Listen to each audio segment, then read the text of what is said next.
আমরা দেখতে পাচ্ছি। আমি আগেও বলেছি, বেগম খালেদা জিয়া তার নানাবিধ গুণাবলীর মধ্যে তিনি শুধু দলীয় পরিমণ্ডলেই একজন নেত্রী নন, তিনি সেখান থেকে অনেক ঊর্ধ্বে উঠেছেন। নয়ন যেটি বলেছে যে ঐক্যের প্রতীক, সেই ঐক্যের প্রতীকে পরিণত হওয়া নেত্রী আর দলীয় পরিসীমার মধ্যে তার কোনো অবস্থা থাকে না। মুন্ডার কথার সূত্র ধরেই আমি বলছি যে থাকে না এই জন্যই যে এমন কিছু উপাদান তার নেতৃত্বের মধ্যে তিনি দিয়েছেন, যে উপাদানটি তাকে ব্যতিক্রমী করেছে, তাকে আলাদা করেছে অন্যান্য নেতা নেত্রীদের দিক থেকে। তিনি রাষ্ট্রপতি জিয়াউর রহমানের সহধর্মিণী, এটা একটা ইতিবাচক অবদান তার মধ্যে রয়েছে। যে রাষ্ট্রপতি শুধু রাষ্ট্রপতি ছিলেন না, তিনি যখন একটি পেশাজীবী সংগঠন, তখন থেকেই তিনি দেশের জন্য ভূমিকা রাখছেন। তার দেশপ্রেমের বহিঃপ্রকাশ তখন থেকে দেখা যাচ্ছে। 1971 সালে মেজর, একজন তরুণ মেজর স্বাধীনতার ঘোষণা দিলেন। তার কমান্ডিং অফিসার পাকিস্তানের সেই যে কমান্ডার, তাকে হত্যা করে তিনি যুদ্ধের মধ্যে দিয়ে স্বাধীনতা ঘোষণা করেন। তাহলে তার স্ত্রী, তিনি তার স্বামীর অনেক গুণাবলীর প্রভাবিত, সাহস, দেশপ্রেম, বীরত্ব এবং আরেকটা বড় জিনিস যেটা এখন প্রচন্ড ভাবে অভাব রাজনীতিবিদদের মধ্যে, জনগণের সাথে যে কথা দেওয়া হয় সে কথাটিকে অক্ষরে অক্ষরে রক্ষা করা। একজন নেত্রী বলেছেন, আমার বাবা কিছুই রেখে যাননি, আমার স্বামীরও কিছু নেই, আমি হাত পা নিয়েই বিদায় নিব। অথচ ব্যাংকের ভোট থেকে 832 ভরি সোনা পাওয়া যাচ্ছে। আরো কোন ব্যাংকে কি আছে তার কোনো শেষ নেই। একটা শুধু কি বলে যে মাটির একটা ঠিকানা পাওয়া গেল, জায়গা, প্লট, সেই ঠিকানায় গতকাল বিচারে সাজা হয়েছে ভাগ্নেয়া ভাগ্নি সহ সেই নেত্রী। আর আরেকজনের বিরুদ্ধে, যার কোনো সই নাই, সিগনেচার নাই, এবং যে টাকাটির কথা বলা হয়েছে সেই টাকাটিও তার নামে নেই, অবিকল সেই টাকা রয়েছে, সুদে আসলে অনেক টাকা হয়েছে, দৃশ্যমান ভাবে ব্যাংকে রয়েছে।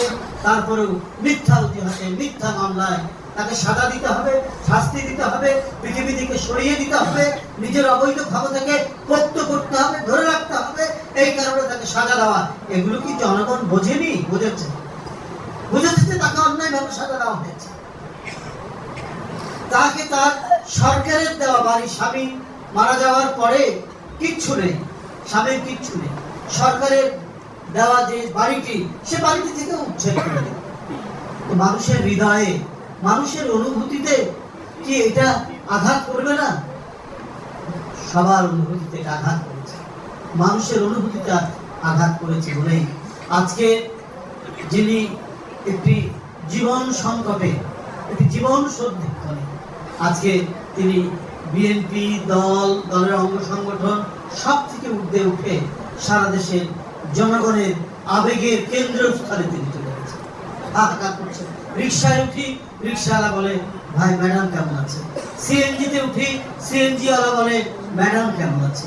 বাসে উঠি, যারা চেনে তারা বলে, ভাই ম্যাডাম কেমন আছে?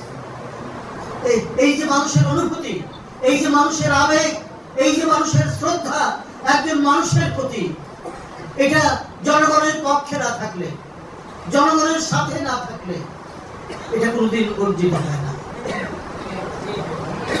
একজনকে আমি আগেই বলেছি, পার্থক্য তো জনগণই করে। একজন বারবার পলায়নবাদী হওয়ার দৃষ্টান্ত বাংলাদেশের মানুষের কাছে আছে। ধমকের চোটে, হুঙ্কারের চোটে পালিয়ে গেলেন, শর্ত দিলেন বেগম জিয়াকেও যেতে হবে, কিন্তু বেগম জিয়া কিন্তু এই মাটি, বায়ু, এই নদী, এই বাতাস, তার দেশপ্রেমের মধ্যে, তার অন্তরের মধ্যে মিশে আছে।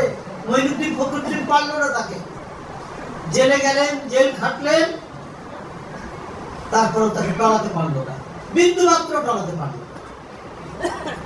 তো আমরা যে অহংকার নিয়ে ঘুরে বেড়াই, এই যে আমরা, আপনারা, আমি, মুন্না, নয়ন, রফি, সবাই আমরা যারা আছি, আমাদের অহংকার তো একটাই, দেশের নেত্রী বেগম খালেদা জিয়া যে নেত্রী কথা দিয়ে কথা রাখে, যে নেত্রী ওয়াদা বরখলাপ করে না, যে নেত্রী জনগণের প্রতিটি অঙ্গীকারের সাথে নিজেকে অত্যন্ত দৃঢ় এবং দীপ্তভাবে অটুট বন্ধনের মধ্যে নিজেকে যিনি জড়িয়ে রাখেন, সেই নেত্রীর আমরা তো কর্মী, সেই নেত্রীর আদর্শের সন্তান আমরা, সেই আবেগ, সেই অহংকার নিয়েই তো আমরা চলি।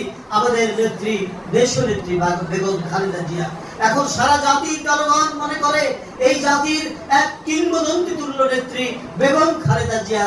এই কারণে আজকে মানুষ সব সার্বক্ষণিক ভাবে তারা অপেক্ষায় আছে, তারা সব সময় শুনতে চাচ্ছে যে দেশনেত্রী বেগম খালেদা জিয়া কখন সুস্থ হয়ে উঠবে, কখন আবার ফিরে আসবে, কখন আবার জনতার উত্তাল তরঙ্গের মধ্যে তার সেই অপূর্ব কণ্ঠের যে ধ্বনি মানুষকে সাহসী করে, যে ধ্বনি মানুষকে উদ্দীপ্ত করে, যে ধ্বনি মানুষকে উদ্দীপনার একটি হিমালয় চূড়ার মধ্যে নিয়ে যায়, সেই ধ্বনি কখন শুনতে পাবেন, কখন সেই তার সেই মানে দীপ্ত পদচারণা এই বাংলার মাটিতে আবার দেখতে পাবে জনগণ। এই কারণেই আজ জনগণের মধ্যে এত আকাঙ্ক্ষা, এত আকুলতা আমরা আজকে দেখতে পাচ্ছি। বন্ধুরা আমার, আমরা সেই নেত্রীর আদর্শে, সেই নেত্রীর